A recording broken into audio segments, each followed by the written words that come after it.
Noticentro 1, CMI. Tribunal Superior de Bogotá cita al expresidente Álvaro Uribe. Esta tarde sería llamado a juicio por los delitos de fraude procesal y soborno a testigos.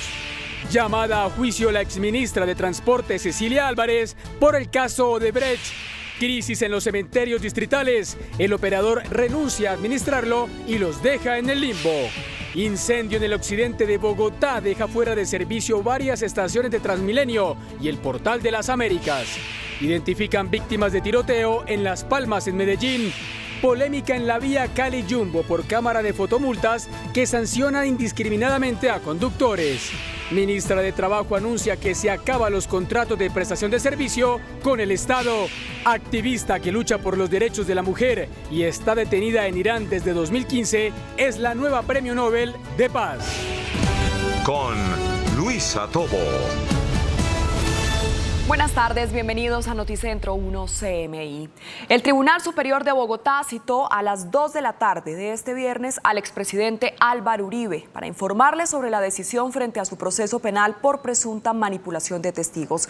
El expresidente Uribe asegura que los magistrados decidieron no cerrar su proceso, lo que implicaría que la Fiscalía lo llevaría a juicio. César Melo tiene los detalles de la audiencia de este viernes. César, buenas tardes.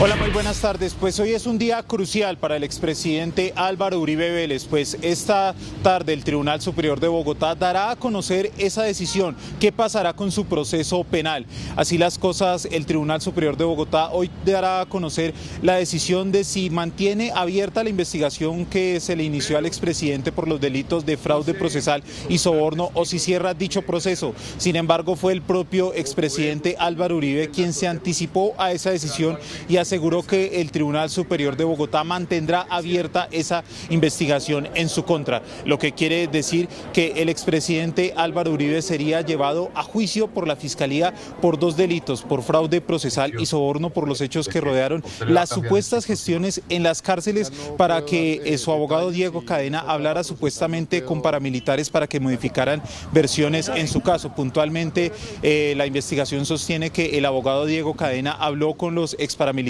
Juan Guillermo Monsalve y Carlos Enrique Vélez para que cambiaran unas versiones que involucraban al expresidente Álvaro Uribe en una contienda que tenía con el senador Iván Cepeda. Será a las 2 de la tarde cuando el expresidente Álvaro Uribe se presente ante los magistrados del Tribunal Superior de Bogotá. A la audiencia también asistirán sus abogados Jaime Lombana y Jaime Granados, así como los representantes de la Fiscalía General de la Nación, la Procuraduría, el senador Iván Cepeda, en este caso que funge como víctima de este proceso judicial. Y en otras noticias también, la Fiscalía General de la Nación notificó hoy a la exministra de Transporte del Gobierno Santos, Cecilia Álvarez, que será llevada a juicio por el caso Odebrecht. La exministra tendrá que responder por los hechos que rodearon la adjudicación de la Ruta del Sol Sector 2 en la vía Ocaña-Gamarra. La exministra tendrá que responder en un juicio ante la Corte Suprema de Justicia por un delito. Esa es toda la información desde el búnker de la Fiscalía. César Melo, Noticentro 1, CMI. César, muchas gracias. Y estalla una crisis con los cementerios del distrito en Bogotá. El operador ha renunciado a administrarlos y abandona el contrato. Angélica Arango, ¿qué dice el operador y qué responde el distrito? Buenas tardes. Así es, muy buenas tardes en estudio y para todos los televidentes. Pues tal y como usted lo menciona, esto es una grave situación en torno a los cementerios distritales de la capital del país. Pues el día de ayer, el representante legal de la Concesión responsable de la operación de estos cementerios confirmó el cese de operaciones. Pues en horas de la mañana la UAS confirmó que se va a garantizar los servicios funerarios en la capital del país. Hay varias cosas importantes en este tema. El primero es que desde hoy los familiares no podrán visitar estos cementerios momentáneamente mientras pasa esta contingencia y que además se abrirá un proceso de licitación para conocer la nueva concesión responsable de la operación de estos cementerios. Mientras tanto, la UEBS designó a operadores privados para tratar de mitigar esta grave contingencia. Grave situación en Bogotá. Tras el anuncio de Jardines de Luz y Paz de cesar operaciones en los 4 cementerios distritales, Central, Serafín, Sur y Chapinero, la UAS afirmó que garantizará la prestación de los servicios funerarios a cargo de los cementerios distritales de la capital. Es un operador que tiene 58 incumplimientos, 2 procesos penales, multas por 2.500 millones de pesos. Se le concedió un mes para poder sustentar un recurso y aduce hoy que no tiene garantías jurídicas. La UAES, ¿qué tiene que hacer? Garantizar la prestación del servicio, porque no se puede jugar con la disposición de los cadáveres en Bogotá como medida de presión. Eso no es legítimo ni decente hacerlo. Desde horas de la mañana se presentó un rifirrafe entre la institución y la concesión. Ante las malas decisiones de los funcionarios públicos, así uno no lo quiere aceptar, pero quienes terminan asumiendo todas estas malas decisiones siempre es la población vulnerable. El problema es que hoy ya no se van a hacer inhumaciones y cremaciones a cargo de la concesión. En este momento, pues si me preguntas cuántos cuerpos hay en promedio en proceso de cremación, estamos hablando de más de 22 cuerpos, estamos hablando el día de ayer, nosotros hicimos exhumaciones, luego hay aproximadamente más de 30-40 restos pendientes de hacer cremación, entre los dos estamos hablando de cerca de 70 servicios de cremación que estarían pendientes. Sin embargo, el distrito afirmó que los servicios programados para el día de hoy están siendo redireccionados a operadores privados de la ciudad. Como él decidió y lo puso públicamente que no va a prestarlos, tendrá que devolver los cadáveres, él no puede retener cadáveres. Y la UAES, ¿cierto?, tiene que tomar una medida administrativa porque tiene que evitar que un cadáver esté expuesto y además de eso tiene que darle un tratamiento digno a sus deudos. En ese caso simplemente se van a redireccionar a unos servicios privados que pagará la UAES, ¿cierto?, para que pues terminen, digamos, su paso por este planeta de forma digna y correcta. Es decir, que los cuerpos y restos quedan en los hornos y en custodia del distrito y que desde hoy las visitas de familiares a los 4 cementerios están momentáneamente suspendidos como parte de la contingencia que se está presentando. En otras noticias hay conmoción en la localidad de Ciudad Bolívar, pues se conoció que la mujer que habría quedado entre las llamas el fin de semana después de que su expareja provocó un incendio en su hogar, falleció en el hospital Simón Bolívar. Ayer, en horas de la noche, Olga Lucía Quiñones falleció. La mujer había pasado 4 días en la UCI después de quedar dentro de las llamas en su propia casa cuando su expareja le prendió fuego. La mujer contó lo sucedido antes de fallecer. Lo que logramos nosotros determinar en la investigación y de acuerdo a todo lo que hemos manejado es que efectivamente el responsable de esto es el compañero sentimental.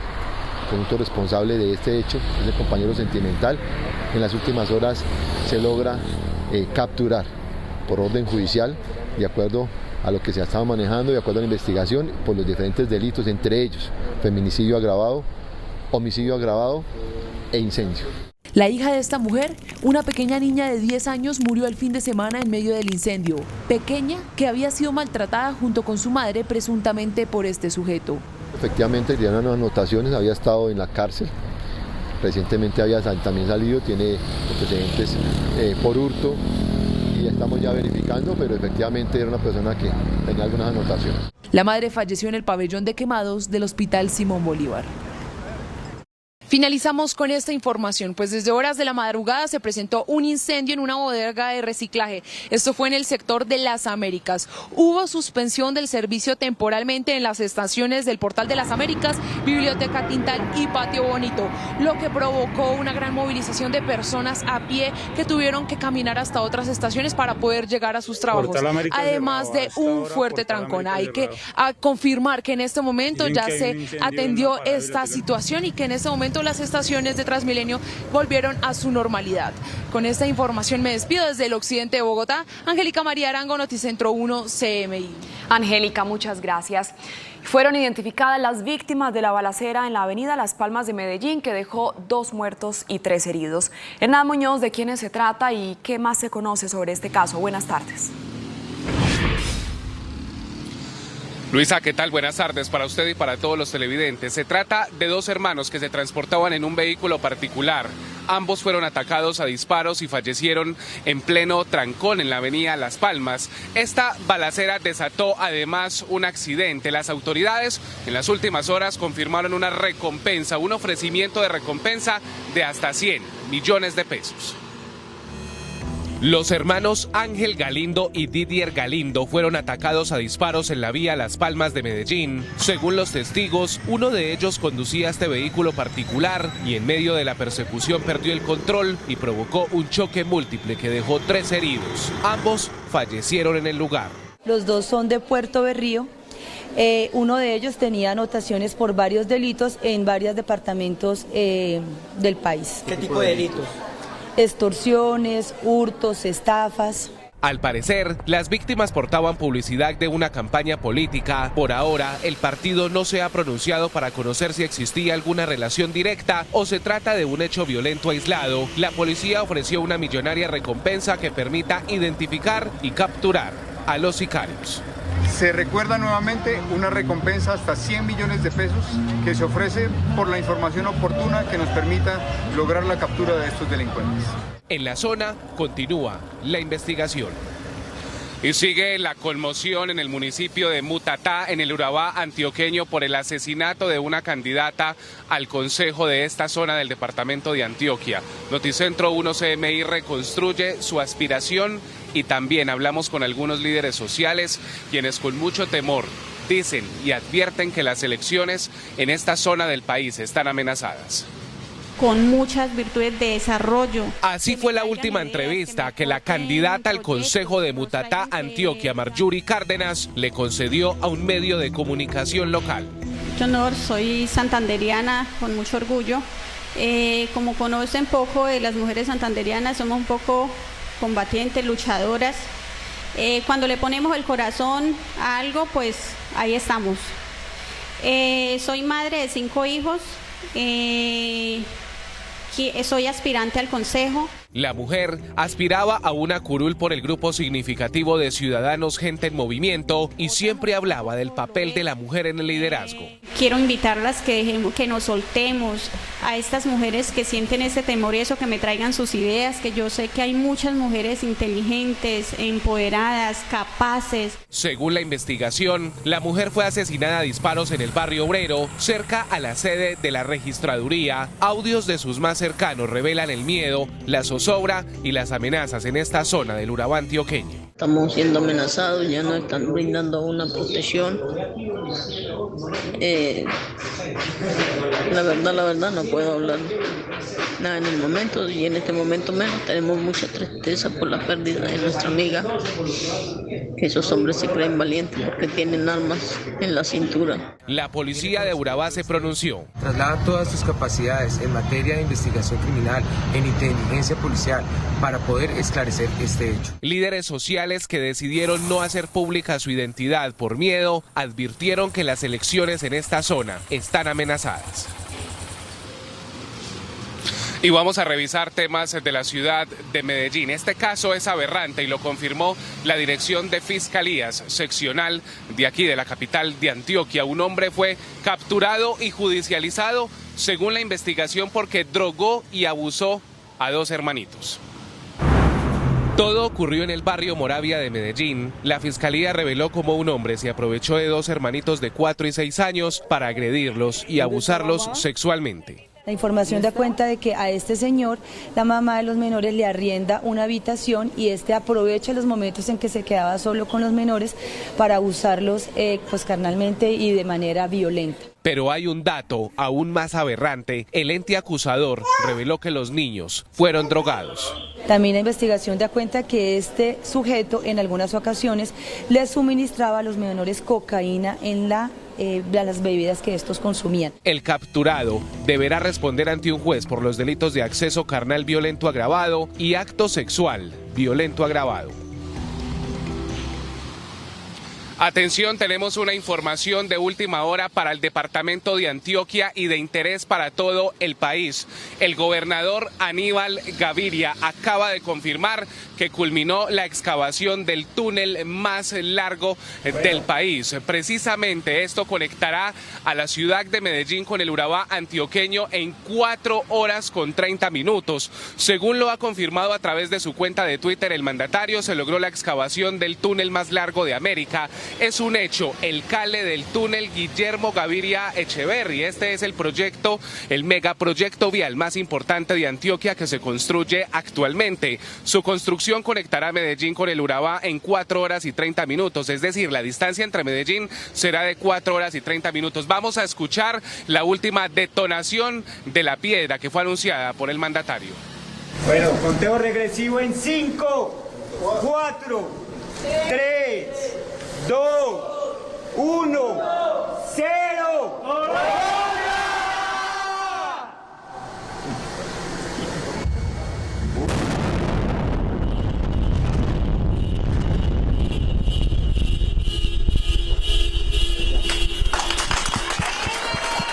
Estábamos escuchando la última señal de la detonación de la última piedra que hoy hace posible el cale de este túnel. Y vamos a recordar algunos datos importantes. Tiene un costo de 3.7 billones de pesos de diciembre de 2022 a estos precios del año anterior. Más de 2.100 trabajadores hicieron posible esta conexión, 9.730 metros de longitud, 900 metros bajo la superficie, los 2 tramos. Esta es una noticia en desarrollo. La conclusión, Medellín se conecta con el mar del Urabá antioqueño en 4 horas con 30 minutos. Información que estaremos ampliando en nuestra emisión del Noticiero Central de las 9 de la noche. Desde la capital de Antioquia, Hernán Muñoz, Noticentro 1 CMI. Así es, Hernán, muchas gracias. Hacemos una pausa en Noticentro 1 CMI, pero al regresar, espere. Gobierno anuncia medida contra los contratos de prestación de servicios. Ya volvemos. Mucha atención porque conductores que transitan por la vía Cali-Jumbo denuncian que una cámara de fotodetección sanciona indiscriminadamente a los conductores que circulan incluso a menos de 30 kilómetros por hora cuando el límite de velocidad es 50 kilómetros por hora. Valentina Villegas habló con algunos de los afectados. Valentina, ¿qué le dijeron? Buenas tardes. Luisa y televidentes, muy buenas tardes. Pues los saludo precisamente desde aquí, desde la antigua vía Cali-Jumbo, donde está ubicada esta polémica cámara de fotomulta y donde durante la mañana de hoy decenas de conductores afectados realizaron bloqueos intermitentes en la vía en rechazo a esta cámara de fotodetección que no está señalizada. No había indicadores acerca de que la velocidad permitida son 50 kilómetros por hora y además, al ser conocedores ya de esta situación, los conductores incluso pasan por el sector documentando que transitan a menos de 30 kilómetros por hora y aún así les llegan los comparendos con una velocidad mucho mayor. Más detalles sobre esta situación en el siguiente informe. Abuso de autoridad o falta de mantenimiento. Lo que sí es claro para los conductores que transitan a diario por este sector es que se trata de una injusticia. 3 fotomultas ubicadas en menos de 2 kilómetros en una de las vías que conduce de Cali al municipio de Jumbo se han convertido en la pesadilla de cerca de 200 conductores que hoy deben responder por infracciones que nunca cometieron. Hay personas aquí que están pagando multas. Hace 2 meses pagamos 3 multas y ya nos llegaron 4 más, por ejemplo, en el caso mío. ¿Y quién va a volver a pasar a más de 30 cuando se sabe que lo están multando a uno injustamente? Se está diciendo que son las motos que pasan, como ya no las detecta la cámara, son las motos que pasan a más velocidad por el lado de uno y le están haciendo clavar las multas al que va pasando despacio. Entonces, además de que es un abuso de autoridad, eso es completamente ilegal y se constituye una estafa. Yo pagué 2 este año, he pagado 2 en 6 meses. 6 meses que llevo viviendo en el sector y me puse a hacer cuentas, pago 40.000 pesos diarios por pasar por aquí, peor que un peaje. Esas fotomultas, el problema es que están mal calibradas porque a veces pasamos a velocidades de 30 o 25 kilómetros y nos arroja una multa de 50, 60 kilómetros que no corresponde. Nosotros estamos denunciando que no es una ni dos. Algunos compañeros están aquí denunciando que son más de 9 o 10 fotomultas que tienen a veces en un mes. Estamos hablando de casi 6, 7 millones de pesos que nos toca a nosotros pagar o pagar. No hay una opción. Algunos conductores han recurrido a la venta de sus propios vehículos para cumplir con el pago de estas multas que se han convertido en el peor enemigo para habitantes del sector, transportadores de carga y conductores de servicio público, que son quienes transitan a diario por la antigua vía Cali-Jumbo. Los conductores afectados piden a las entidades correspondientes soluciones a estas anomalías. Proponen la señalización de la vía, la rotación de la cámara para que detecte la matrícula de las motocicletas, la instalación de reductores de velocidad y la eliminación de los comparendos que les han sido impuestos mientras la cámara presentaba fallas. Y cambiamos de tema, pues la Armada de Colombia logró interceptar un semisumergible que transportaba más de 3 toneladas de clorhidrato de cocaína. Eran exactamente 3.201 kilogramos de esta sustancia que era transportada por el Pacífico Sur. Los 4 sujetos que transportaban esta sustancia en 185 bultos al interior de un semisumergible con 20 metros de largo y 3 metros de ancho fueron trasladados al distrito de Tumaco en Nariño y fueron puestos ante las autoridades competentes. Con este importante resultado, de la Armada de Colombia logra evitar que 170 millones de dólares lleguen hasta las finanzas de los grupos narcotraficantes y también evitan que 8 millones de dosis sean comercializadas en las calles del mundo. Y en otras noticias, la Policía Fiscal y Aduanera en las últimas horas logró evitar que 5.400 pares de calzados fueran comercializados, de contrabando, fueran comercializados en el centro de Cali. Las diligencias de registro y allanamiento se realizaron al interior de una bodega que era utilizada para almacenar, distribuir y comercializar este calzado de contrabando. Los elementos incautados fueron evaluados comercialmente en 324 millones de pesos. La investigación permitió afectar eslabones de la cadena criminal del contrabando que no cuentan con la documentación necesaria para ingresar al territorio nacional aduanero. Luisa y televidentes, por el momento esta es la información desde la vía que conduce de Cali al municipio de Yumbo. Valentina Villegas para Noticentro 1 CMI. Valentina, muchas gracias. La Policía Metropolitana de Barranquilla lanza una nueva estrategia para brindar protección a los tenderos. Jorge Castro tiene los detalles de esta iniciativa. Jorge, buenas tardes. Luisa, muchas gracias, muy buenas tardes. Se trata de la iniciativa Tiendas Seguras, que además apoyada con una aplicación permitiría brindar más seguridad a los tenderos en la capital del Atlántico y el área metropolitana. La Policía Metropolitana de Barranquilla informó que se trata de un plan de complementariedad con los tenderos a través de la utilización de la aplicación 123. La red de tiendas seguras busca atender los reclamos de los pequeños comerciantes de las 5 localidades de Barranquilla. Se realizó también la implementación de nuestra APP 123, que busca tener el servicio de policía más cercano, a la mano de nuestros tenderos. Los comerciantes habían reclamado más acciones de las autoridades de policía. Asimismo, se realizarán acciones preventivas, buscando el acompañamiento permanente durante el desarrollo de todas las actividades comerciales que nuestros tenderos tendrán a partir de esta fecha. Los tenderos recibieron herramientas tecnológicas como un botón de pánico, el cual, al momento de ser activado, enviará una señal al centro automático de despacho y al policía del cuadrante con el fin de atender el requerimiento de forma oportuna. En otras noticias, el defensor del pueblo Carlos Camargo Asís pidió hoy a la Corte Interamericana de Derechos Humanos, la CIDH, atender los reconocimientos que se ha hecho por parte de la Defensoría y del Ministerio Público en Colombia para que se atiendan las alertas tempranos con mira de la temporada electoral. Les insistimos desde la Defensoría del Pueblo de Colombia en la importancia de fortalecer el sistema de alertas tempranas, y uno de los mecanismos para fortalecer ese sistema de alertas tempranas es precisamente dar una respuesta favorable a las medidas cautelares que en días pasados nosotros como Institución Nacional de Derechos Humanos radicamos ante esta instancia del Sistema Interamericano de Derechos Humanos. Medidas cautelares a favor de servidores públicos, medidas cautelares a favor de candidatos y candidatas a cargos de elección popular del orden territorial. Carlos Camargo Asís se reunió en Barranquilla con los delegados de la Comisión Interamericana de Derechos Humanos. También participaron defensores del pueblo de Iberoamérica. Noticias desde Barranquilla con Jorge Castro, Noticentro 1 CMI. Noticia en desarrollo en CMI. La ministra de Trabajo, Gloria Inés Ramírez, anuncia que se acaban los contratos por prestación de servicio en el Estado. Luisa Fernández tiene los detalles. Luisa, buenas tardes. Luisa, muy buenas tardes. Pues mire, el anuncio lo hizo la ministra de Trabajo desde Pasto, en donde adelanta una jornada para socializar la reforma laboral que, recordemos, ya ingresó al Congreso de la República.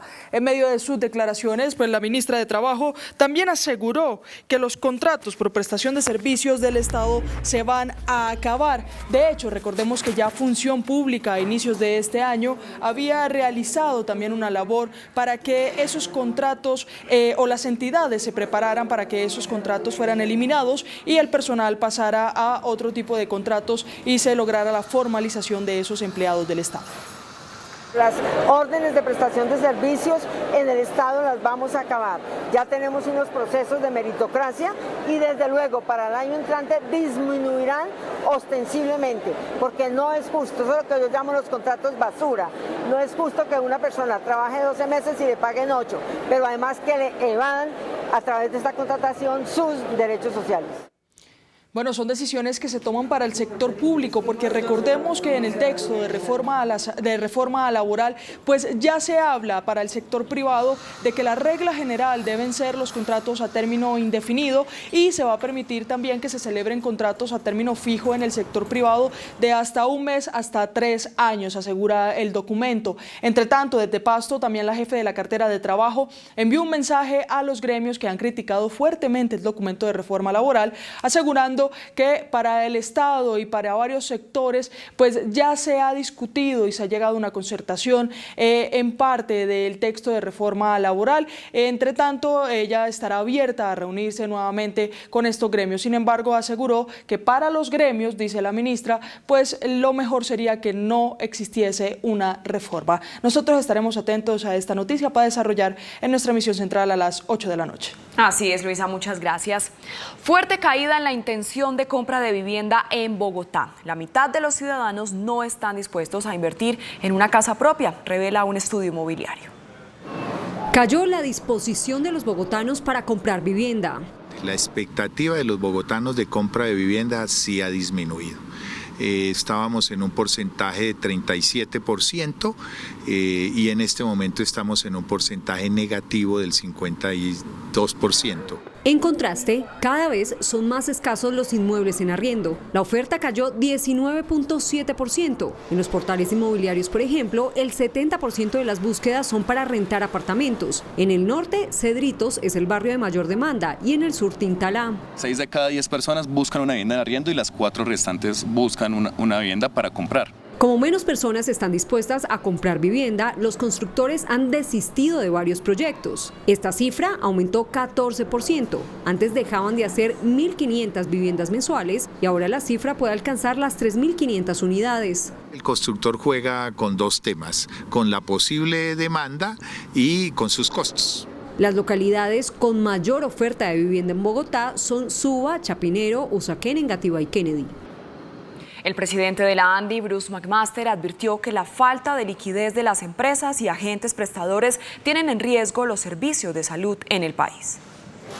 El diagnóstico presentado por la ANDI muestra un panorama preocupante en materia de liquidez para los agentes del sistema de salud en el país. En 60 días no se han hecho los giros correspondientes al sector, que agudiza la difícil situación de los centros de atención, prestadoras y aseguradoras. El hueco del financiamiento del sector salud a junio asciende a 6,9 billones de pesos, que pone en riesgo la prestación del servicio. Estamos hablando de que eventualmente no tengamos forma de dar citas, de que no tengamos forma de atender oportunamente procedimientos, de que no tengamos formas de atender oportunamente el suministro de medicamentos. Este monto corresponde a los llamados presupuestos máximos por 1,1 billones de pesos, giros del acuerdo de la ley de punto final por 1,2 billones de pesos y entre ingresos y gastos por 4,6 billones de pesos. Tener un apagón en el sistema eléctrico sería grave, por supuesto. Tener un apagón en el sistema, no sé, de servicios públicos de agua sería grave. Tener un apagón en internet sería gravísimo. Pero tener un apagón en el sistema de salud es absolutamente inaceptable. Para el presidente de la ANDI se requiere de medidas inmediatas y señala que este no es un tema de ideología y muy aparte a la reforma a la salud. No nos enredemos con las ideologías. La salud de los pacientes no es un tema ideológico. La salud de los pacientes no está inmersa en la discusión ideológica. Finalmente le pide al gobierno tomar medidas de acción sobre el INVIMA. El Premio Nobel de Paz 2023 se otorgó a la activista Narges Mohammadi. Narges Mohammadi es periodista y activista que ha luchado por los derechos humanos y la anulación de pena de muerte en Irán. Se ha enfocado en clamar justicia, reclamar verdad y acompañar a los familiares de las víctimas de la violencia policial. Actualmente está privada de su libertad en la prisión de Evin en Teherán y es vicepresidenta del Centro de Defensores de los Derechos Humanos, al que pertenece desde el año 2000 y fue fundado por la también Nobel de Paz iraní Shirin Ebadi.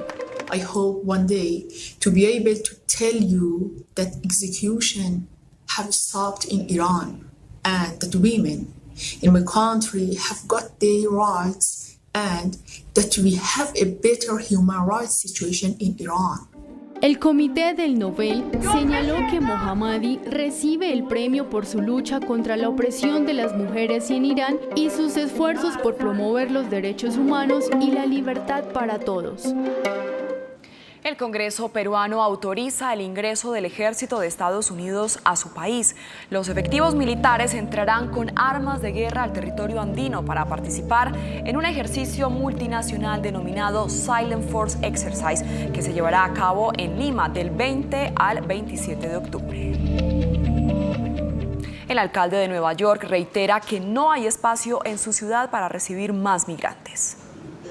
El alcalde de la ciudad de Nueva York, Eric Adams, reveló en México que en los últimos 12 meses llegaron 117.000 migrantes a la metrópoli estadounidense, lo que ha ocasionado una severa crisis desbordando la ciudad, ya que las condiciones de vida para los extranjeros no son las más adecuadas. El sistema de albergues de Nueva York ha sido desbordado y la crisis ha representado un enorme gasto de sus recursos financieros.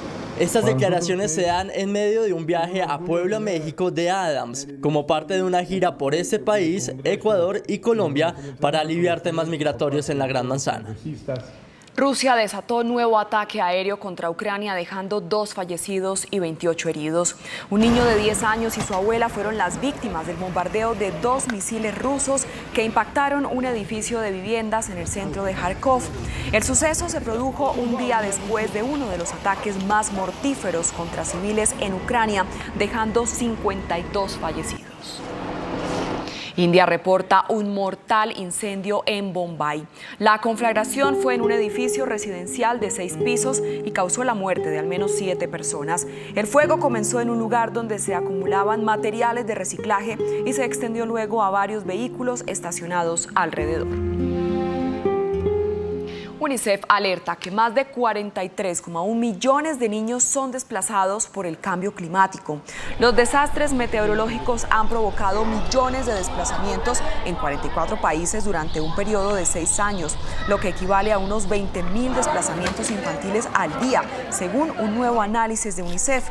El cambio climático es el primer análisis mundial que se hace para identificar el número de menores que dejan sus hogares debido a inundaciones, tormentas, sequías e incendios forestales. Última hora, Noticentro 1 CMI. Y mucha atención porque el gobierno nacional acaba de fijar el incremento en el valor de las matrículas para colegios privados para el próximo año. Según el Ministerio de Educación, los incrementos en los costos educativos para los colegios privados en el 2024 oscilarán entre el 11,59% para un colegio ubicado en régimen controlado y con índice de permanencia bajo, al que no apliquen puntos adicionales por educación inclusiva, y hasta el 13,98% para un colegio ubicado en regulación por certificación de calidad alta.